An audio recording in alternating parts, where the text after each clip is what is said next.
But now we must get sad.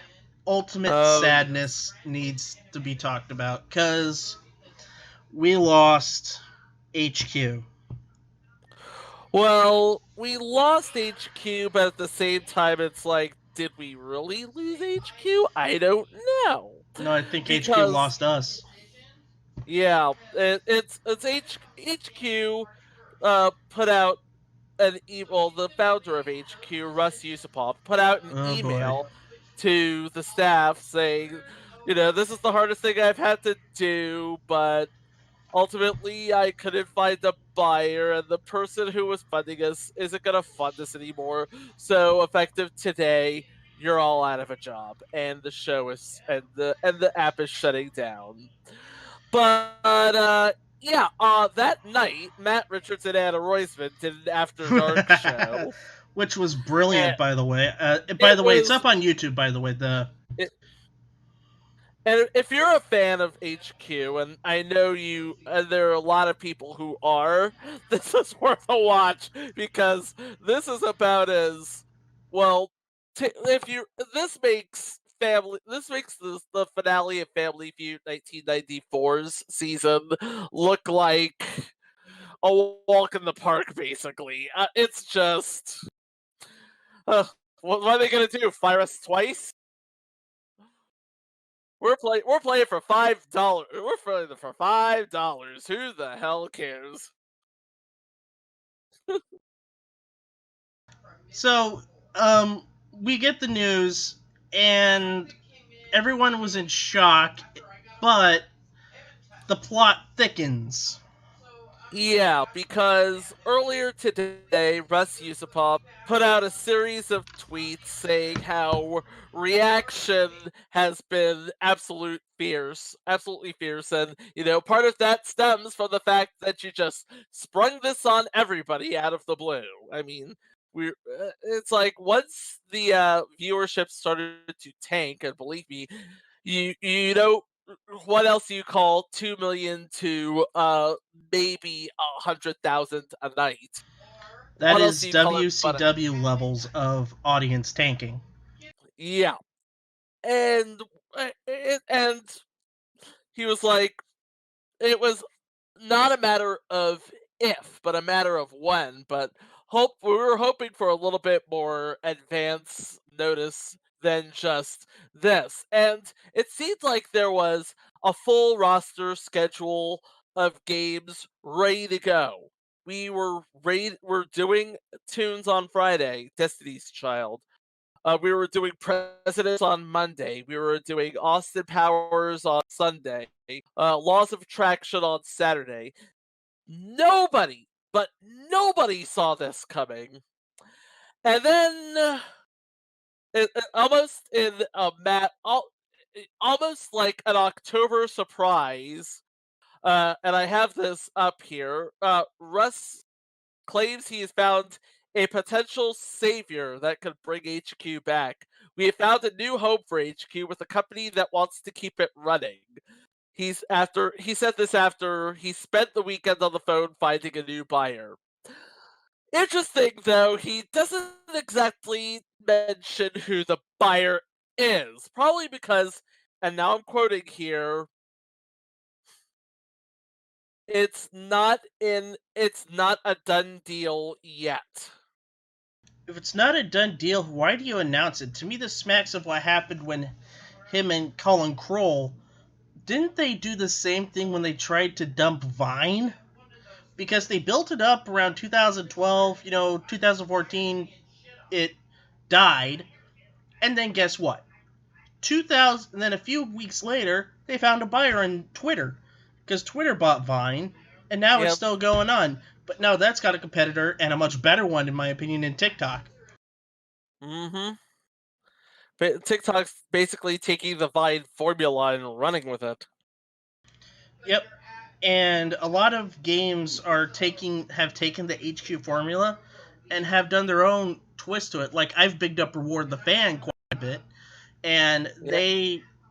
they do something different. Sure, the 250 reward dollars, that's something like what Swag Bucks does, but Yeah, it's I their do own sort love of the dedicated currency. Yes. Yeah, but I do love the tickets that it's for sporting events, something that HQ doesn't do, Swagbucks doesn't do.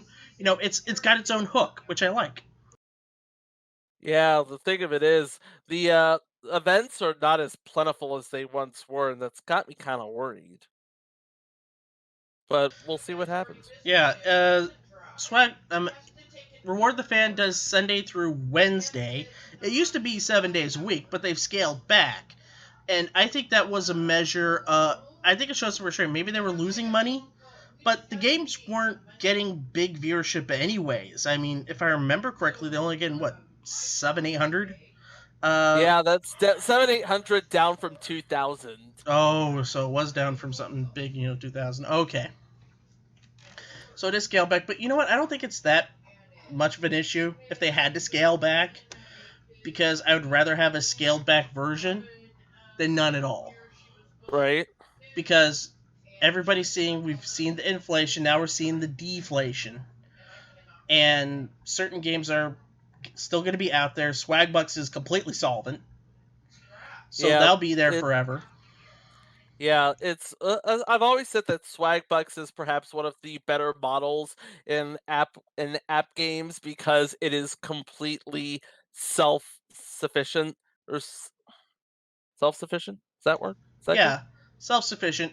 Um, Yeah. because yeah, we get it. And there's a new one that I've been playing in Skilly World.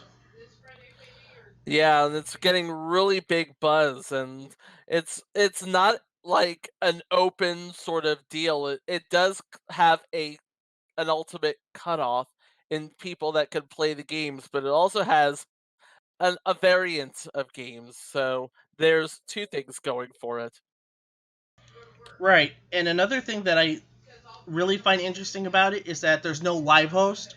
So that saves money that way, so you're not paying for talent like that. Mm-hmm. But there are also, like, I'll pull up Skilly World right now.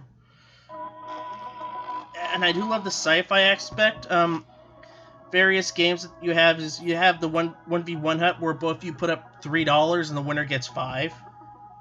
Yep. Yes, this is in some games it is pay to play. Mm-hmm. Like for instance, there's also one and done where 12 people put up $1 and the winner splits and first prize splits the 11. The party hut, which is a $10 grand prize, which I think is 3 questions. 4 people play, you put in $3.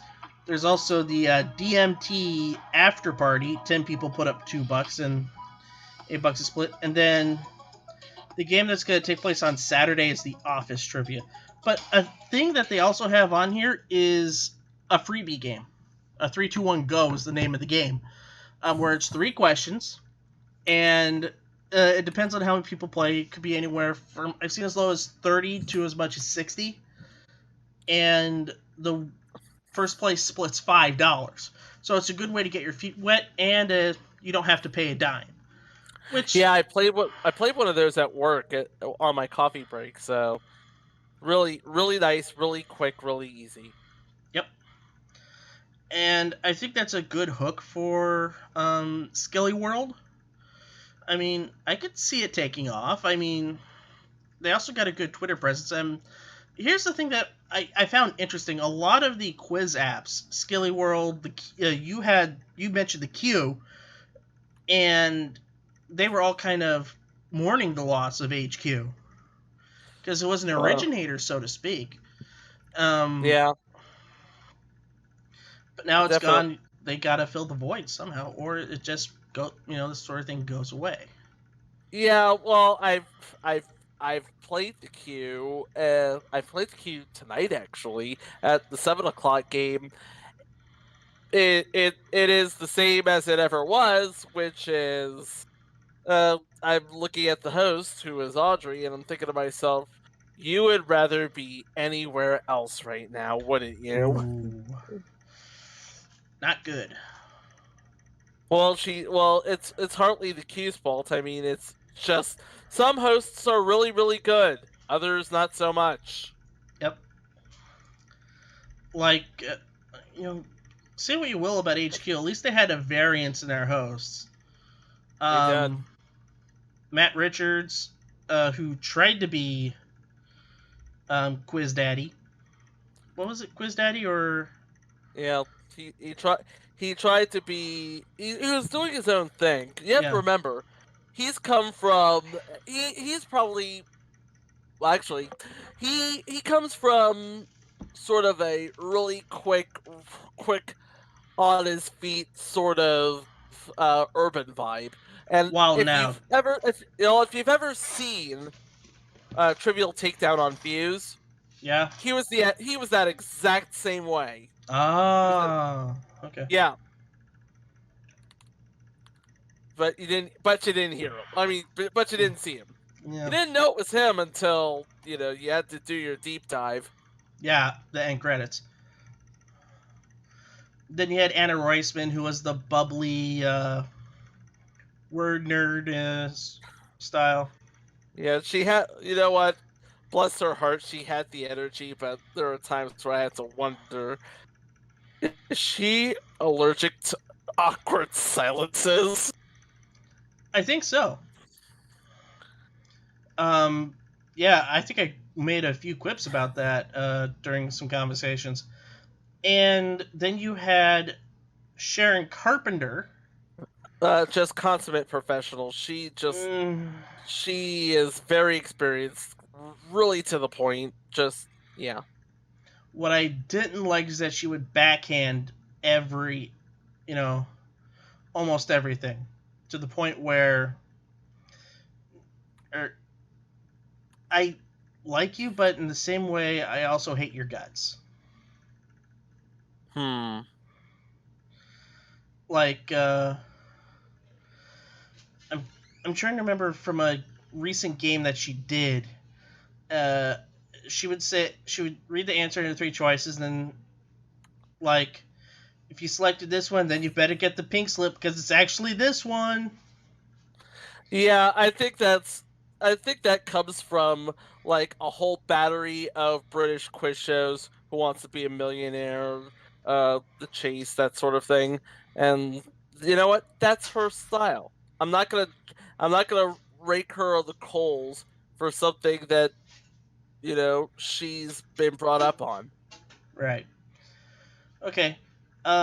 Then we had uh, Lauren Gambino, who I really liked, who did Oh HQ yeah, Sports. she's another consummate professional. Mm-hmm. She has a future in this business. Yep. I'd hire her for a sports game show. Well, I'd hire her for any game show. Yep. And never seen HQX, so I can't comment on my on Matt Friend, who I quipped during the best worst everything. He is not my friend. Ha. Yeah. Then we had the host of HQ Tunes, who I kind of grew to like. Melody Alana, yeah, Yep. this was actually not her first step that she ever hosted. She was one of the main hosts of Out of Tune, if you remember that. Oh, so she came from another music show, so that makes a lot of She sense. did. And Out of Tune was the only app that was actually on television because they actually live streamed it over Cheddar, which Hmm. was which was at the time part of the Pluto TV package. Oh, okay. So yeah, I think a lot of the hosts will go on and do other things. I remember seeing Matt Richards. Wasn't he on Wild and Out? And that just got another season, so I think he'll be back there. I believe he was. I'm gonna have to check. Maybe, Hmm. possibly. But yeah, do I think HQ is gone for good? No, because apps like this really don't die. I mean, you've seen. I mean, they did the same thing with Vine, and I think there'll be a buyer.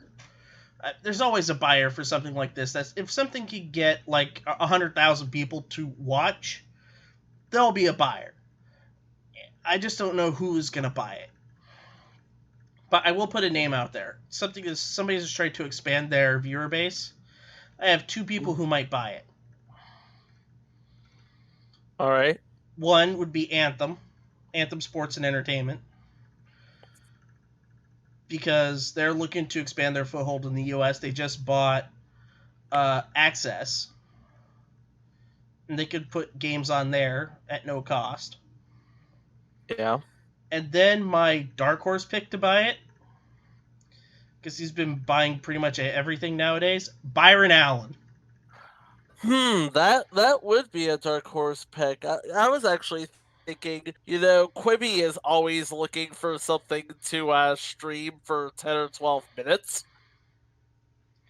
This is actually the perfect sort of block for this. Mm-hmm. Yeah, it's worth a shot. Do I think it? Yeah, I think Byron Allen might be the best bet though, because he's the one who's got the dispensable capital. He does. Well, it helps if you produce all of your TV shows on a shoestring. I say a shoestring budget, but it's more like a needle and thread budget because it is really, really, really thin, and it's all taking place, from what I understand, on the same stage. It's like you have to walk through America's Court to get to the Funny You Should Ask stage. Yeah, I think our friend Tim Connolly talked about this when he was doing stuff for Funny You Should Ask, or Travis Griffin, one of the two. I think Travis actually said that on Jordan Haas's game shows, I suppose, when you talked about Funny You Should Ask. Mm-hmm. All right, but HQ gone for now, but will it be gone for good? Only time will tell.